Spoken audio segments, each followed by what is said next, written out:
تنگی پیدا ہو جاتی ہے اور پھر تنگی بھی ہوتی ہے, انفلیمیشن بھی ہوتی ہے, پھر سانس لینے میں مشکل ہوتی ہے.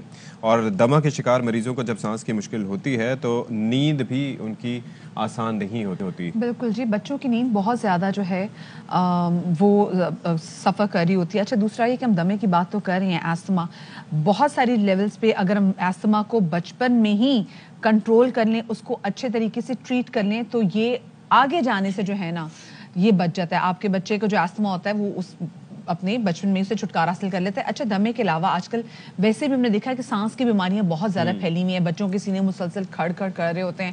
سو کیا کیا جا سکتا ہے کہ آپ کا بچہ جو ہے وہ سکون میں آئے؟ اور ایستھما مطلب سننے میں جتنا آپ کو لگ رہا ہوگا نا کہ بڑی سوفسٹیکیٹڈ قسم کی, انگریزی میں بولے ایستھما تو آپ کو لگ رہا ہوتا ہے کہ بڑی سوفسٹیکیٹڈ, جب دمہ بولے تو آپ کو اسی سے لگتا ہے کہ اسے دم گھٹ رہا ہے. بڑی تکلیف بیماری ہے, کیا کچھ کیا جا سکتا ہے؟ چائلڈ اسپیشلسٹ ڈاکٹر ابراہیم ہمارے ساتھ موجود ہیں, ان کو شامل گفتگو کریں گے. السلام علیکم ڈاکٹر صاحب, ویلکم ٹو باخبر سویرا.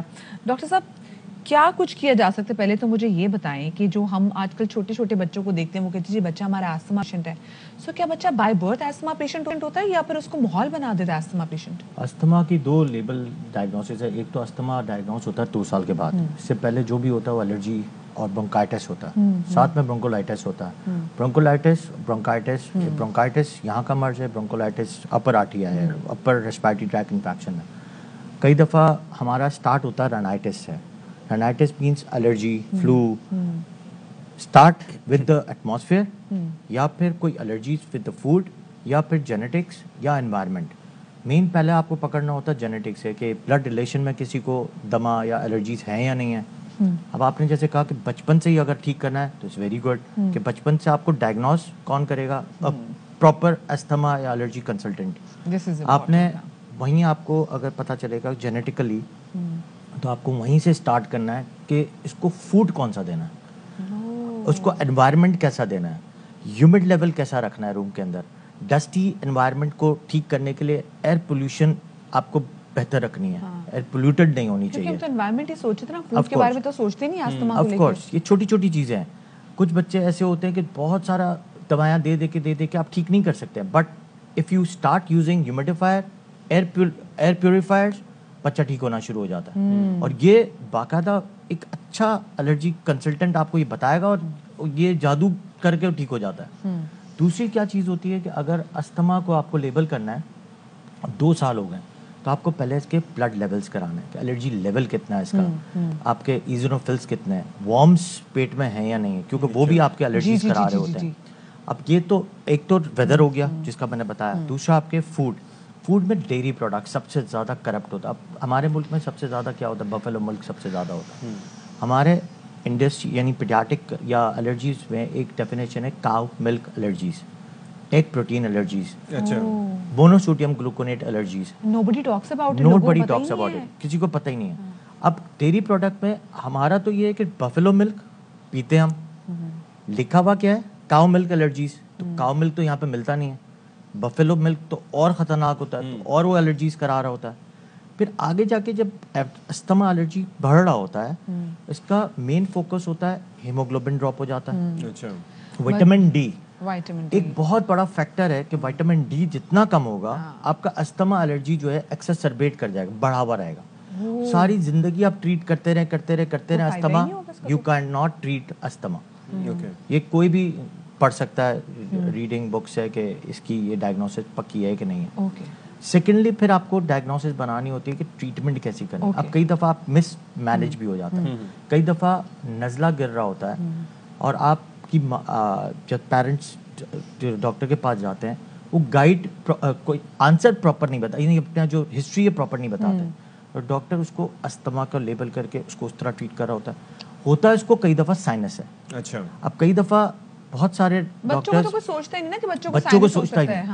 سائنس کا جب ایکس رے کراتے ہیں اور پتہ چلتا ہے کہ سائنس سے سارے بلاک ہیں اور سارا نزلہ گر رہا ہے, تو رات کو اس کو سفوکیشن ہوتی ہے, سانس چلنا شروع ہوتا ہے, اور پتہ چلتا ہے کہ اس سے وہ برونکائٹس ہو گیا. وہ استھما نہیں ہے, وہ آپ کے سائنسز ہے. تو آپ کو ٹریٹ اوپر والا حصہ کرنا ہے, نیچے والا حصہ نہیں کرنا. تو یہ ایک ڈفرینشیشن ہے. پھر جب استھما ہو جاتا ہے اور آپ کو لیبلنگ آگے کرنی پڑتی ہے, اب آپ نے 2 سال تک مسلسل نیبولائز بھی کر رہے ہیں, ہر چیز کر رہے ہیں, ٹھیک بھی نہیں ہو رہا, اور ساری پیرامیٹر جو میں نے بتایا اس سے اگر آپ کو پراپر مینجمنٹ ہو گئی تو بچہ آپ کا 2-3 سال میں ٹھیک ہو جائے گا. اگر آپ کا مینجمنٹ نہیں ہوئی انہیلرز پہ جاتا ہے. لیکن ڈائگنوز وہی بات ہے, آف کورس ٹھیک ہو جائے, ڈائگنوز صحیح پراپر ڈاکٹر اگر ڈائگنوز کر لے گا, پہلے تو ڈاکٹر سننا پڑے گا, ڈاکٹر کو ٹائم دینا پڑے گا.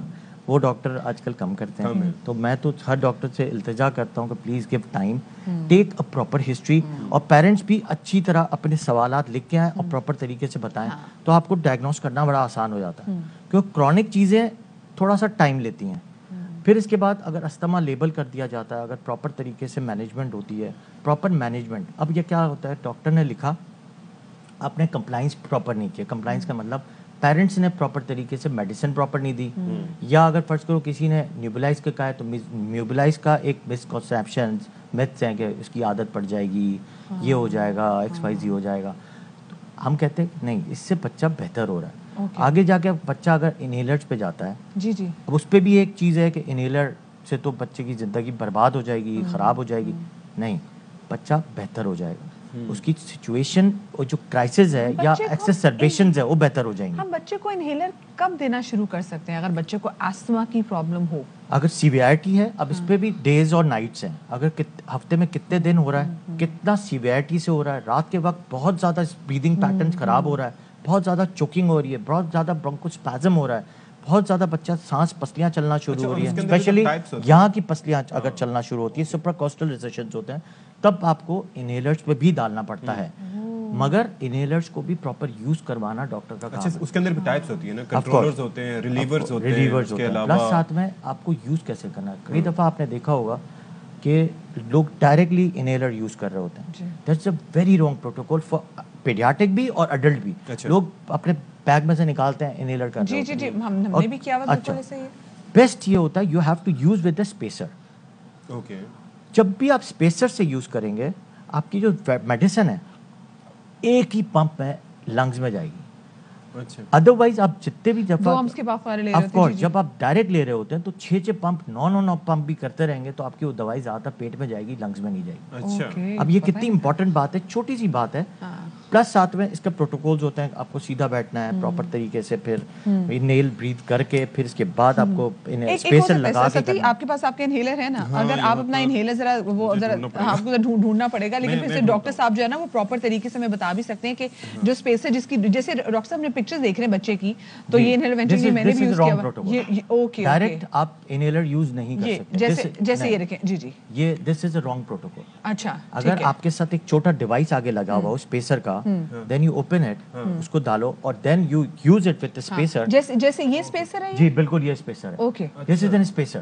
اسپیسر سے آپ کے ایک پف میں, یعنی جتنی یہ میڈیسن آپ جتنی مہنگی یوز کر رہے ہیں اس میں آپ اسپیسر لگائیں گے تو اس کی میڈیسن آپ کی لمبی بھی چلے گی, اور پلس ساتھ میں اس کی یوٹیلائزیشن بھی بہت زیادہ ہوگی, لنگ میں زیادہ جائے گی. نہ صرف بچے بلکہ بڑے ایڈلٹ بھی, میں بھی یوز کر رہا ہوں, کوئی بھی اسپیسر کے ساتھ. چھوٹا سا ڈیوائس ہے, اتنا سا ڈیوائس ہے, صرف اس کو اپنے ساتھ رکھنا ہے, اور آپ نے ایک پف کیا, آپ نے ایک پف سے, آپ اگر 4 پف کر رہے ہیں, میں کہہ رہا ہوں ایک پف آپ کا ڈائریکٹلی وہ لنگ میں جائے گا. پھر اس کا ایک پروٹوکول ہے کہ you have to breathe for 10 times and then you take your medicine inside your lungs. تو یہ آپ کو بہت بینیفٹ ہوگا, اور خود بخود آپ کو جو ہے پتہ چلے گا کہ یار واقعی میں اٹس بینیفیشل ہے, اور اس کی عادت بہت جلدی نکل جائے گی. اچھا ڈاکٹر صاحب, اب ذرا کچھ ایسی بات کرتے ہیں کہ کچھ جگہوں پہ ہم نے دیکھا کہ ہمارے پیرنٹس بھی ٹوٹکے شروع کرتے تھے, اور کچھ جگہوں پہ ایسا ہوتا ہے کہ ہم ریسرچ کے تھرو بھی کچھ چیزیں ہم کر رہے ہوتے ہیں.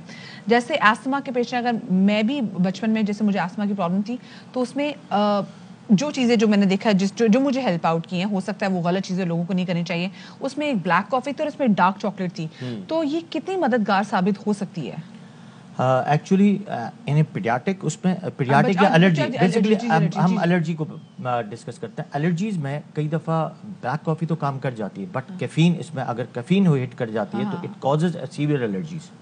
ساتھ میں جو ہے چاکلیٹس, اس میں بھی چاکلیٹس میں بھی کئی دفعہ وہ الرجی, لیکن ڈپینڈ کرتا ہے کہ وہ ڈیری پروڈکٹ آپ کو ہٹ کر رہا ہے نہیں کر رہا. ٹھیک ہے, نو بڈی نوز, کہ کسی کو یہ نہیں پتا کہ کس سے مجھے الرجیز ہے. اس کے لیے کیا ہوتا ہے, you have to check the environment allergy test, food intolerance test. اس سے پتا چلتا ہے کہ آپ کی باڈی کے اندر کون سی چیز آپ کو خراب کر رہی ہے.